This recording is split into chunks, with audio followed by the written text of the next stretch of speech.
If you're over 60 and find yourself lying awake at 3 in the morning, staring at the ceiling while your mind races through tomorrow's worries, what I'm about to share could completely transform not just your sleep, but your entire quality of life. Because right now, as you watch this, there are elderly people in Japan who are sleeping more soundly, waking up more energized, and maintaining stronger bodies and sharper minds than many people half their age. And the secret isn't some expensive medication or complicated medical procedure. It's 7 simple evening rituals that have been passed down through generations, and the science behind why they work is absolutely fascinating. I'm Dr. Michael Turner, and I've spent over 20 years studying sleep medicine and healthy aging. Throughout my career, I've worked with hundreds of patients struggling with insomnia, early morning awakenings, and that exhausting cycle of poor sleep leading to declining health. And I can tell you from experience that the way we approach our evenings in our later years can mean the difference between thriving and merely surviving. Before we dive in, if you haven't subscribed yet, I highly recommend hitting that subscribe button and turning on notifications so you never miss another health tip designed especially for you. If you find this video helpful, please leave your questions and video suggestions in the comments below.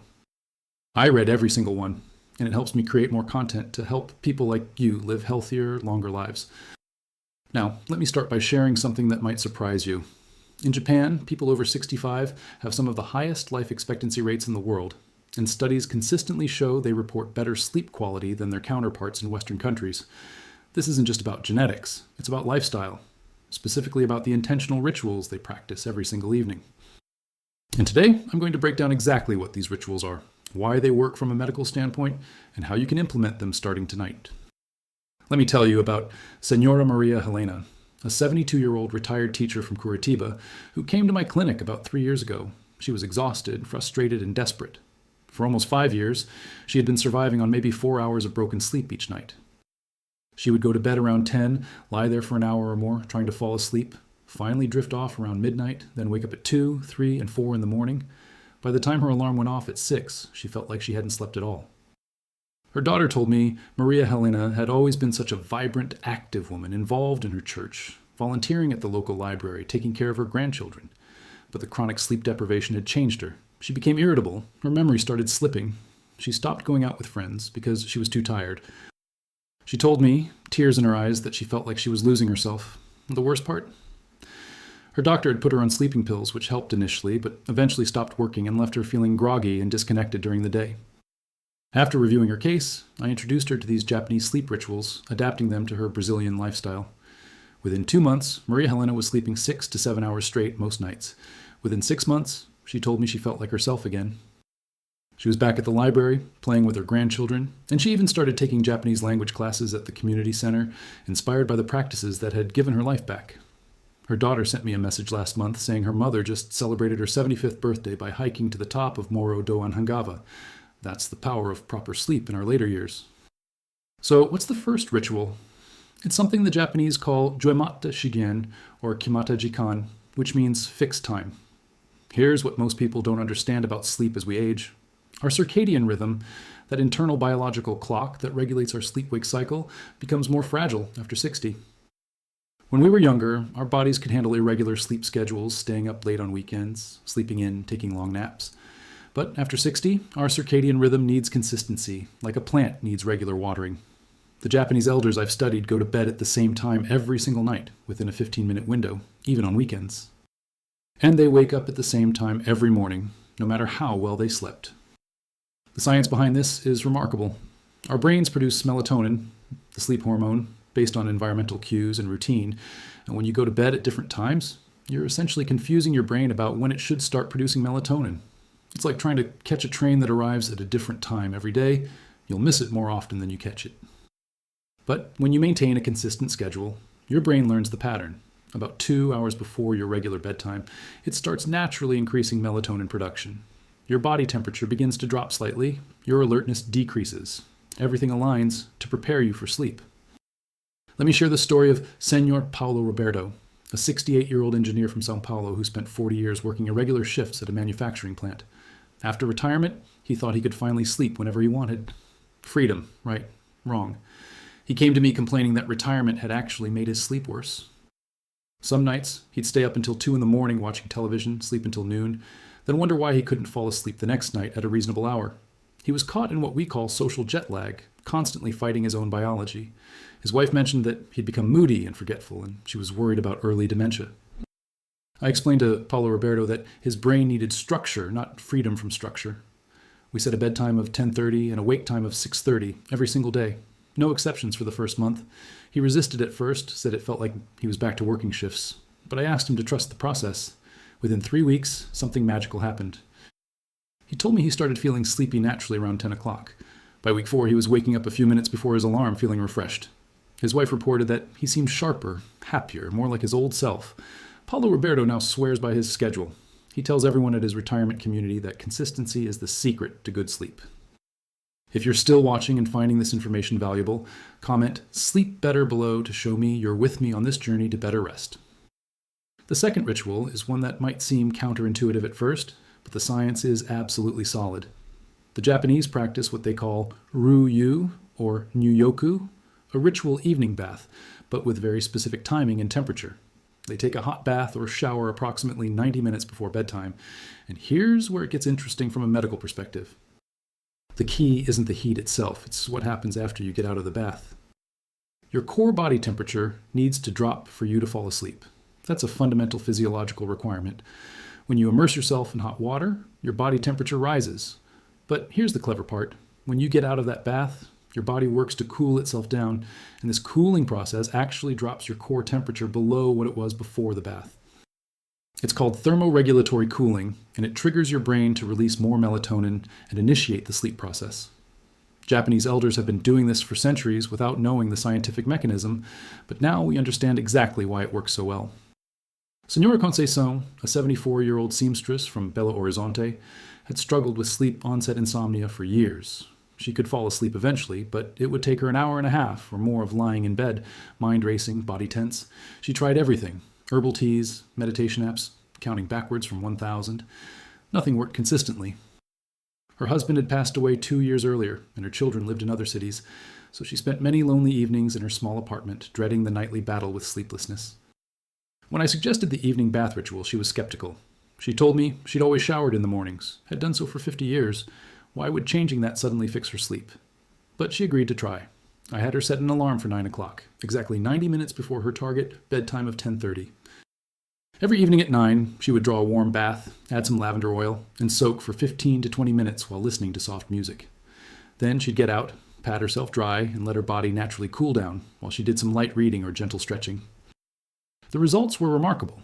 Within the first week, she reported falling asleep in 30 minutes instead of 90. By week 3, she was asleep within 15 minutes most nights. But here's what really touched my heart. Conceição told me that the bath had become more than just a sleep aid. It became her time to reflect on her day, to feel cared for, to practice self-compassion. She said it reminded her of when she was young and her grandmother would prepare baths for the family in a big metal tub. That bath ritual brought back beautiful memories and created a sense of peace she hadn't felt in years. She now calls it her sacred time and protects it fiercely. No phone calls, no television, just her, the warm water, and her thoughts gently settling for the night. The third ritual involves what the Japanese call Chin-I-Shi-Shi, or Karui Yushoku, which translates to light evening meal. This is perhaps one of the most violated principles in Western culture, especially in Brazil, where we love our hearty dinners, our churrasco, our feijoada. But here's the medical reality that many people don't want to hear. Eating a large, heavy meal within 3 hours of bedtime is one of the worst things you can do for your sleep quality, especially after age 60. As we age, our digestive system slows down, our metabolism decreases, the enzymes we produce to break down food aren't as abundant or as efficient as they were when we were younger. When you eat a large meal late at night, your body has to divert enormous amounts of blood and energy to your digestive system for hours. Your core temperature rises because digestion generates heat. Your insulin levels spike and then crash. Your stomach might produce excess acid, leading to reflux. All of these factors directly interfere with your body's ability to initiate and maintain deep sleep. It's like asking your body to run a marathon while trying to sleep. Japanese elders typically eat their largest meal at lunch and have a very modest dinner consisting of miso soup, some grilled fish, rice, and pickled vegetables, usually completed by 6 or 7 in the evening. The goal is to give your digestive system a solid 3 to 4 hour head start before you try to sleep. Let me tell you about Senor Augusto, a 71-year-old retired truck driver from Porto Alegre who loved his food. And I mean loved it. His wife was an excellent cook. And their family tradition was to have a big dinner together every night at 8:30 or 9 o'clock. Meat, rice, beans, farofa, salad, dessert. The works. Augusto would eat heartily, feeling satisfied and happy, then head to bed around 10:30. But he'd wake up almost every night around 2 or 3 in the morning with heartburn, feeling bloated and uncomfortable. He'd have to get up, take antacids, walk around until the discomfort passed. By the time he got back to sleep, it was 4 or 5 in the morning. He'd wake up exhausted, irritable, and the cycle would repeat. His wife brought him to my clinic because she was worried about his health. His blood pressure was creeping up, he'd gained weight, and he seemed chronically fatigued. When I reviewed his eating schedule, I knew immediately what one of the major problems was. But here's the thing about food and culture, especially in Brazil. Asking someone to change their dinner routine isn't just about nutrition. It's about family, tradition, identity. I knew I had to approach this carefully. I explained to Augusto and his wife about digestive physiology and aging, about acid reflux, about how late eating affects sleep architecture. Then I proposed a compromise. What if they moved dinner to 6:30? And if he got hungry later in the evening, he could have a small snack like a banana or some yogurt. The wife wasn't sure if she could have dinner ready that early, but they agreed to try for 1 month. The transformation was dramatic. Within 2 weeks, Augusto's nighttime heartburn disappeared. He was sleeping through the night most nights. His energy during the day improved significantly. He lost several kilos without even trying because he wasn't consuming as many late-night calories. But here's my favorite part of this story. 3 months later, his wife told me that the early dinner had actually brought the family closer. Their adult children started coming over more often because 6:30 was easier than 9 o'clock with their young kids. Sunday dinners became a regular tradition again. Augusto told me with tears in his eyes that changing his dinner time had given him more time with his grandchildren and better sleep. He joked that he should have listened to me sooner. Now, I know what some of you might be thinking. What if I get hungry before bed? Great question. The Japanese have an answer for that too. If you feel genuinely hungry, not just bored or habitual snacking, you can have what they call a sleep-friendly snack about an hour before bed. A small handful of nuts, a banana, some warm milk, maybe a few whole grain crackers. These foods contain tryptophan, magnesium, and complex carbohydrates that actually support melatonin production. But the key word is small. We're talking about 100 to 150 calories maximum, not a second dinner. But if what I've shared so far has surprised you, wait until you hear about the fourth ritual, because this one involves completely rethinking your bedroom environment in a way that most people never consider. The Japanese concept of Liangshi Shinshur, or Suzushi Shinshitsu, means cool sleeping room, and it's based on a critical understanding of sleep physiology that most people ignore. Here's the science. Your body needs to drop its core temperature by about 1 to 2 degrees Celsius to initiate and maintain deep sleep. Most people keep their bedrooms way too warm, especially here in Brazil, where air conditioning might be seen as a luxury or a waste of electricity. But sleeping in a warm room, especially over 65, can fragment your sleep without you even realizing why you're waking up. The optimal bedroom temperature for sleep is between 16 and 19 degrees Celsius. I know that sounds cold to many people, but that's because you're thinking about it wrong. You shouldn't be cold under your blankets. The cool air allows your body to naturally thermoregulate. You burrow under comfortable covers, your body stays at the perfect temperature, and your sleep quality improves dramatically. Japanese elders also keep their rooms very dark, using blackout curtains or eye masks, because even small amounts of light can suppress melatonin production. Senora Teresa, a 76-year-old widow from Recife, came to my clinic complaining that she woke up sweating 3 or 4 times every night. She assumed it was menopause-related hot flashes, even though she'd been through menopause over 20 years earlier. She'd throw off her covers, cool down, fall back asleep, then wake up again an hour or 2 later, either too hot or now too cold. This cycle destroyed her sleep architecture. She never reached the deep, restorative stages of sleep her body needed. During the day, she was exhausted, unfocused, and increasingly depressed about her declining quality of life. When I visited her home as part of a comprehensive sleep assessment, I immediately understood part of the problem. She lived in a small apartment in a warm climate, and she kept her bedroom windows closed and the fan turned off because she was afraid of catching a cold from drafts. The room temperature at bedtime was easily 26 or 27 degrees. She was sleeping in cotton pajamas under a heavy quilt because that's what she'd always done. Her body was fighting against these conditions all night long, trying desperately to cool down enough to sleep properly. I worked with Teresa to completely redesign her sleep environment. We got her some light cotton sheets and a lighter blanket. We opened her window at night to let in cooler air, and I explained that the old belief about night air causing colds is a myth. Colds are caused by viruses, not cool breezes. We installed a small ceiling fan to improve air circulation. And here's something interesting. We put blackout curtains on her windows because the street lights were flooding her room with light all night. She'd never even noticed, but that light was suppressing her melatonin production. The change was remarkable. Within 1 week, Teresa stopped having those nighttime sweating episodes. Within 2 weeks, she reported sleeping through the night for the first time in years. She told me she felt like she'd discovered a secret that should be taught to everyone. She started telling all her friends at the senior center about keeping bedrooms cool and dark. Last I heard, she'd convinced half her building to make similar changes. She sent me a beautiful card 6 months later, saying that better sleep had given her a new lease on life. She'd started painting again, something she hadn't done since her husband passed away, and she credited the cool, dark bedroom for giving her the energy and mental clarity to pursue her passion again. The fifth ritual is something that Western medicine is finally starting to recognize, but Japanese culture has practiced for centuries. It's called Shen Hu Shi, or Shinkokyu, deep breathing and meditation practice before bed. Now, I know some people hear meditation and immediately think it's too complicated or spiritual or just not for them. But let me explain what's actually happening in your brain and nervous system, because the science here is profound. When you practice deep, slow breathing, you activate your parasympathetic nervous system, which is your body's relaxation response. This is the opposite of your sympathetic nervous system, which controls your fight or flight response. As we age, especially if we've lived stressful lives, our nervous systems can get stuck in a state of chronic low-level activation. Your body thinks it needs to stay alert for threats, even when you're safe in your bed trying to sleep. This is why your mind races with tomorrow's worries or replays conversations from 20 years ago. Your nervous system is hijacking your ability to relax. Deep breathing, specifically breathing in for 4 counts, holding for 4 counts, breathing out for 6 to 8 counts, and holding empty for 2 counts, sends a direct signal to your brain that you're safe. Your heart rate slows, your blood pressure decreases, your muscles relax. Your brain starts producing alpha waves associated with wakeful relaxation, which then transition into theta waves as you drift into sleep. The Japanese practice this for just 10 to 15 minutes before bed, but those few minutes can completely transform sleep quality. Senor Jose Carlos, a 69-year-old accountant from Rio de Janeiro, was one of the most anxious people I'd ever met. He'd spent 45 years managing financial records, constantly worried about mistakes, audits, deadlines. Even in retirement, his mind never stopped working. He'd lie in bed making mental lists, reviewing old decisions, worrying about his adult children's finances, planning for scenarios that would probably never happen. His wife said he would literally talk in his sleep about spreadsheets. The anxiety wasn't just affecting his sleep.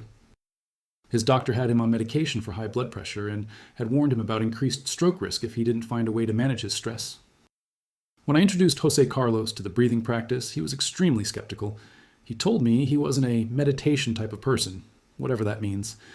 But I framed it differently for him. I said, think of this as a physiological intervention, not a spiritual practice. Your nervous system is overactive. This breathing pattern is a technique to manually override that system and restore normal function. That language resonated with him. He was an engineer at heart, and he liked the idea of manually adjusting his system. I taught him a simple practice. Sit on the edge of your bed, feet flat on the floor, hands resting on your knees. Close your eyes. Breathe in slowly through your nose while counting to 4. Hold for 4 counts. Breathe out slowly through your mouth while counting to 6. Hold empty for 2 counts. Repeat this cycle 10 times. That's it. The whole practice takes maybe 5 minutes. I told him to do this every single night, right before getting into bed. Jose Carlos practiced diligently, bringing the same discipline he'd applied to his accounting career. After 1 week, he noticed that his mind felt quieter when he climbed into bed. After 2 weeks, he realized he was falling asleep faster. After a month, something extraordinary happened. He told me that the breathing practice had become his favorite part of the day. Those 5 minutes of intentional breathing had become an anchor of peace in his life. He'd even started doing it during the day when he felt anxious. His blood pressure readings improved enough that his doctor reduced his medication dosage. His wife said he seemed like a different person, calmer, more present, more able to enjoy life instead of constantly worrying about it. The transformation wasn't just about sleep, it was about reclaiming control over his own nervous system, about learning that he had the power to calm his mind and body. That's the beauty of these practices. They're not just techniques for better sleep, they're tools for better living. The sixth ritual is something that might seem too simple to be effective, but I assure you, the research behind this is substantial. The Japanese practice Shifang no Sanbu, or Yugata no Sanpo, which means evening walk. Specifically, a gentle 20 to 30 minute walk about 2 to 3 hours after dinner. Not a vigorous workout, not a power walk, just a leisurely stroll at a comfortable pace. And the benefits for sleep, especially for people over 60, are remarkable. Here's what happens physiologically. That gentle movement helps your body complete the digestion process more efficiently, reducing the likelihood of acid reflux or bloating that could disrupt sleep. It naturally lowers your blood sugar, which is especially important as we age and our insulin sensitivity decreases. It releases any residual physical tension from the day, loosening tight muscles and joints. It gives your mind a chance to process the day's events in a relaxed, moving state, rather than lying in bed ruminating. And perhaps most importantly, exposure to the early evening air and the gradual transition from daylight to darkness helps entrain your circadian rhythm. But here's something many people don't realize. The type of movement matters. Vigorous exercise within 3 hours of bedtime can actually interfere with sleep because it raises your core temperature and activates your sympathetic nervous system. But gentle walking does the opposite. It promotes what we call parasympathetic dominance, that relaxed state that prepares your body and mind for sleep. Senor Beatriz, a 63-year-old librarian from Florianopolis, suffered from restless leg syndrome, that uncomfortable, tingling, crawling sensation in the legs that creates an irresistible urge to move them. It typically got worse at night and made falling asleep nearly impossible. She'd lie in bed, legs twitching and uncomfortable, sometimes for hours before exhaustion finally won. Her doctor had prescribed medication, but it made her feel nauseous and disconnected. She stopped taking it and resigned herself to poor sleep. When Beatrice came to my clinic, I noticed that she sat very still during our entire conversation, almost rigid. I asked about her daily activity level. She admitted that she was quite sedentary. She drove to work, sat at a desk most of the day, drove home, had dinner, and watched television until bed. Her body was getting almost no physical activity, and her legs were essentially rebelling against this immobility, especially at night. I prescribed what I called walking medicine. Every evening after dinner at 7:30, she was to walk for 30 minutes around her neighborhood. Not fast, not slow, just a comfortable, steady pace. I explained that the gentle leg movement would help regulate the neurotransmitters and iron metabolism that are often disrupted in restless leg syndrome. I also suggested that the routine itself would become a signal to her body that bedtime was approaching. Beatrice was hesitant at first. She lived alone and worried about walking in the evening. So she invited her neighbor, also a retired woman, to join her. They started walking together every evening, and it became the highlight of both their days.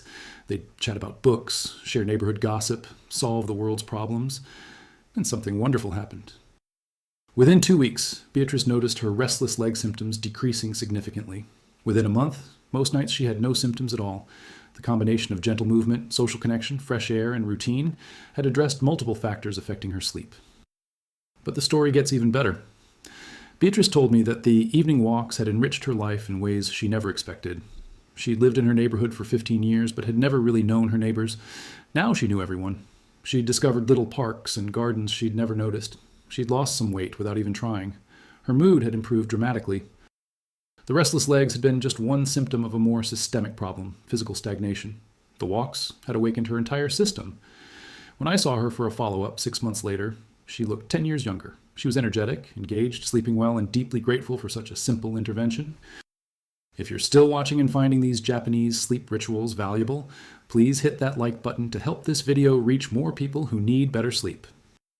Now, the seventh and final ritual is perhaps the most beautiful and, in my opinion, the most profound. It's the Japanese practice of Ganzai no Riji, or Kansha no Nikki, which translates to gratitude journaling or reflection before sleep. Every night, before climbing into bed, Japanese elders take a few minutes to reflect on their day and identify 3 things they're grateful for. They might write them down in a journal, say them out loud, or simply contemplate them quietly. This isn't just a nice spiritual practice. The psychological and neurological impact on sleep quality is well documented in sleep research. Here's what happens in your brain when you practice gratitude before sleep. Worry, regret, and anxiety activate your amygdala, the brain's fear center, and keep your sympathetic nervous system engaged. This is the opposite of what you need for sleep.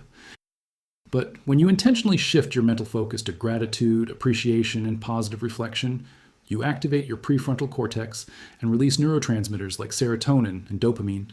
These are the feel-good chemicals that promote relaxation and contentment. You're essentially rewiring your brain's default nighttime setting from worry to appreciation. Over time, this practice doesn't just help you sleep better, it actually changes your baseline mental and emotional state, making you more resilient, optimistic, and emotionally stable. Let me share the story of Senora Carmem, a 78-year-old widow from Salvador who had lost her husband of 53 years about 18 months before coming to my clinic. Her grief was profound and complicated by tremendous guilt. She kept thinking about arguments they'd had, things she wished she'd said, time they'd wasted on trivial conflicts. Every night, when she'd lie down to sleep, her mind would replay these regrets over and over. She'd cry, sometimes for hours. Sleep became associated with emotional pain, and her body began resisting sleep altogether.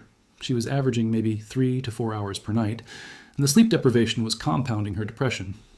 Her children were deeply worried about her. When I met Carmen, I could see the weight of her sadness, but I could also see a woman who had lived a full life and loved deeply. I knew that what she needed wasn't just sleep hygiene tips. She needed a way to process her grief and reframe her nighttime thoughts. I introduced her to the gratitude practice, but I framed it specifically for her situation. Every night before bed, I wanted her to write down 3 things about her marriage that she was grateful for. Not regrets, not what ifs, just pure gratitude. The way he made her laugh, the trip they took to Bahia's interior, the home they built together, the children they raised, the quiet mornings drinking coffee together. She was resistant at first. She said it felt like I was asking her to ignore her pain. But I explained that acknowledging gratitude doesn't diminish grief. It honors the love that made the grief possible. Reluctantly, she agreed to try for 2 weeks. I gave her a beautiful journal and asked her to write just 3 things each night. The first week was difficult. She'd write through tears, remembering beautiful moments that now felt painful because they were gone. But by the second week, something shifted. She told me that the writing had become less painful and more comforting. She was remembering not just what she'd lost, but what she'd been privileged to have. By week 4, she reported sleeping 5 to 6 hours most nights. By week 3 months, she was sleeping normally again, 7 to 8 hours with only occasional difficult nights. But here's what really moved me. About 6 months after starting the gratitude practice, Carmen told me that the journal had become her most precious possession. She'd filled one and started a second. She'd begun writing gratitude, not just about her late husband, but about her children, her health, her friends, even small daily moments like a beautiful sunset or a kind word from a stranger. She said the practice had taught her that she could honor her husband's memory by living fully, by choosing to see the gift of each day rather than only the loss. Her daughter sent me a message recently saying that her mother had started a gratitude group at her church, teaching other widows and widowers this practice. Carmen had transformed her pain into purpose, and the sleep that had eluded her for so long had returned naturally as her mind found peace. That's the power of this final ritual. It's not just about sleep. It's about how we choose to frame our lives, especially in our later years, when we've experienced both tremendous joy and inevitable loss. So let me bring all of this together for you. These 7 rituals that Japanese elders practice: fixed sleep schedule, warm bath 90 minutes before bed, light evening meal completed early, cool and dark bedroom environment, deep breathing practice, gentle evening walk, and gratitude reflection, aren't just random habits. They're a comprehensive system that addresses every major factor affecting sleep quality as we age. They work synergistically, each ritual enhancing the effects of the others. The fixed schedule regulates your circadian rhythm. The warm bath triggers thermoregulatory cooling. The light early dinner prevents digestive disruption. The cool dark room maintains optimal sleep temperature. The deep breathing activates your parasympathetic nervous system. The evening walk provides gentle movement and mental processing time. And the gratitude practice reframes your mental state from worry to contentment. Together, these rituals create the perfect conditions for deep, restorative sleep. Now, I want to be very clear about something. I'm not suggesting that these rituals will cure serious sleep disorders like severe sleep apnea, periodic limb movement disorder, or REM sleep behavior disorder. If you have persistent sleep problems, despite good sleep hygiene, you absolutely need to see a sleep specialist for a proper evaluation. These conditions require medical diagnosis and treatment. What I am saying is that for the majority of people over 60 who struggle with sleep-onset insomnia, frequent awakenings, or poor sleep quality, these rituals can make a profound difference. Start with 1 or 2 rituals that resonate most with you. Maybe it's the fixed schedule and the evening walk. Maybe it's the warm bath and gratitude practice. Give each ritual at least 2 weeks before expecting significant results. Remember, you're not just changing habits. You're retraining your nervous system, resetting your circadian rhythm, and rewiring your brain's sleep patterns. This takes time, but I promise you, the investment is worth it. Quality sleep isn't a luxury in your later years. It's absolutely essential for cognitive function, emotional regulation, immune system health, cardiovascular health, and overall quality of life. The difference between sleeping well and sleeping poorly can literally be the difference between thriving and declining. Every patient I've worked with who has committed to improving their sleep has reported improvements, not just in how they feel at night, but in every aspect of their daytime life.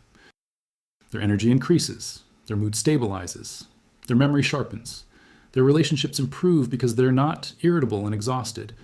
They have the physical and mental capacity to pursue hobbies, spend time with family, contribute to their communities. They literally get their lives back. And that's what these Japanese rituals can offer you. Not just better sleep, but a better life. So here's what I want you to do after watching this video. Choose one ritual to start with tonight. Not all 7, just one. Make it part of your evening routine. Stick with it for 2 weeks. Notice what changes. Then add another ritual. Build slowly. Be patient with yourself. Remember that these practices have been refined over generations because they work, but they require consistency and commitment. And please, talk to your doctor about your sleep issues. Show them this video if you want. Discuss whether these rituals are appropriate for your specific health situation.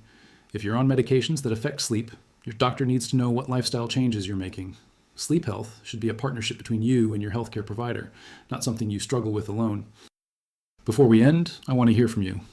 Which of these 7 rituals are you most excited to try? Do you already practice any of them? Have you discovered your own evening rituals that help you sleep better? Share your experiences in the comments below. Your story might inspire someone else to make changes that transform their sleep and their life. Remember, you deserve to sleep well. You deserve to wake up feeling refreshed and ready to engage with life. Age doesn't mean you have to accept poor sleep as inevitable. These Japanese elders prove that with the right practices, we can sleep soundly and stay strong well into our later years. The wisdom is there, the science supports it. Now it's just a matter of putting it into practice. Thank you for watching, and I'll see you in the next video where we'll dive even deeper into healthy aging strategies that can add not just years to your life, but life to your years. Sleep well, my friends.